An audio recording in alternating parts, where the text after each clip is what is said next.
Assalamualaikum warahmatullahi wabarakatuh.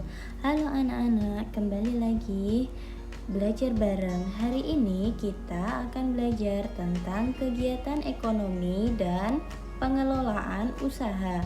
Tema 2, subtema 2. Mari kita mulai.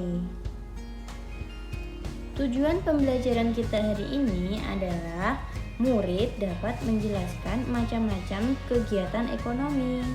Murid dapat menjelaskan jenis-jenis usaha di Indonesia.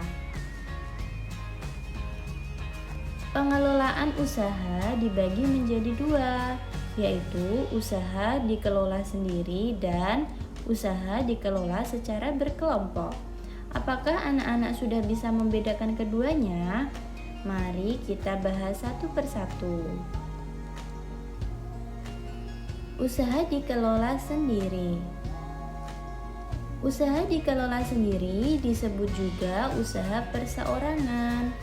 Artinya, seorang pemilik usaha mengelola langsung usahanya sendiri dengan tanpa melibatkan pemodal lainnya. Usaha yang dikelola sendiri atau usaha perseorangan memiliki keuntungan dan kelemahan.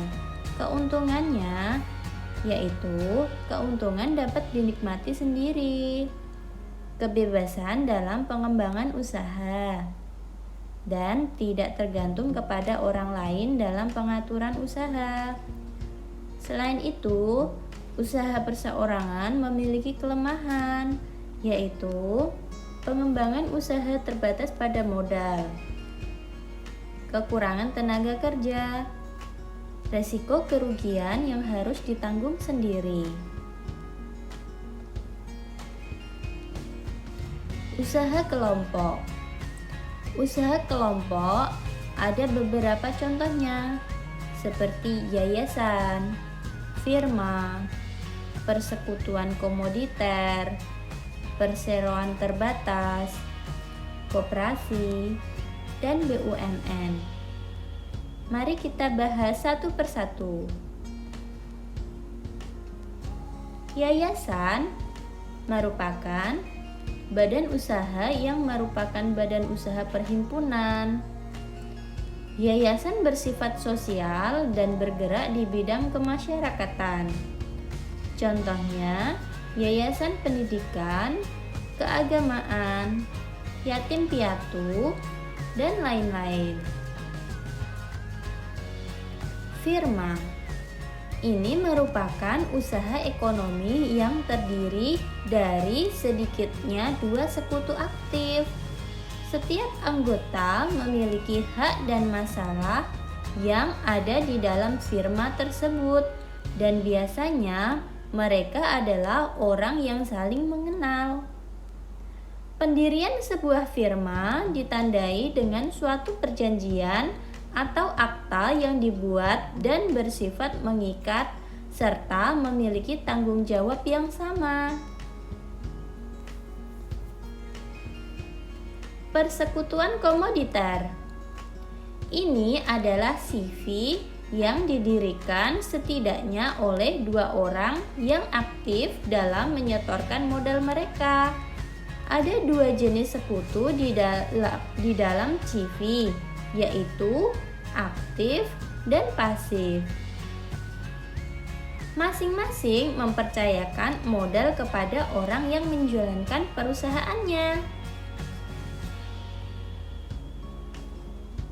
Perseroan terbatas atau biasa disebut dengan PT. PT dapat dibentuk oleh dua orang atau lebih.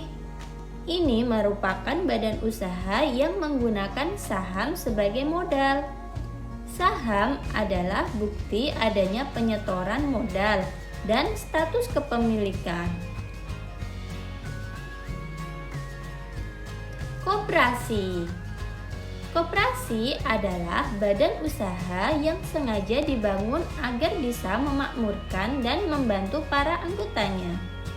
Ini biasanya badan usaha yang menggunakan asas kekeluargaan. Ciri-ciri koperasi yang pertama, merupakan organisasi ekonomi berasaskan kekeluargaan, berwatak sosial, meningkatkan kesejahteraan anggota, dan lebih mengutamakan kepentingan umum atau anggota. BUMN atau Badan Usaha Milik Negara. Badan usaha milik negara seperti jenis-jenis badan usaha adalah badan usaha yang modalnya terdiri dari pendanaan negara. Ini dapat berupa persero maupun perum. Apa itu persero dan perum? Perusahaan umum atau biasa disebut perum. Modal perusahaan umum seluruhnya dari pemerintah. Contohnya, Perum Percetakan Uang Republik Indonesia atau Peruri. Sedangkan perusahaan perseroan atau persero, modal perusahaan persero berasal dari saham-saham yang sebagian atau seluruhnya dimiliki oleh pemerintah. Pemerintah bertindak sebagai pemegang saham. Contohnya PT Telkom, PT Pos Indonesia, dan lain-lain. Setelah kita mempelajari tentang berbagai macam kegiatan ekonomi, sikap dalam berusaha, kita juga perlu tahu ya anak-anak. Pengusaha dan karyawan harus mempunyai sikap yang positif dalam berusaha. Sifat jujur dan kerja keras menjadi landasan dalam memproduksi suatu barang. Barang yang dihasilkan haruslah bermanfaat dan berkualitas.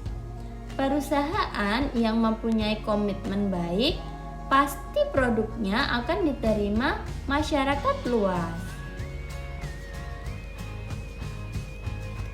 Anak-anak, demikian yang dapat Ibu sampaikan. Semoga bermanfaat. Wassalamualaikum warahmatullahi wabarakatuh. Terima kasih.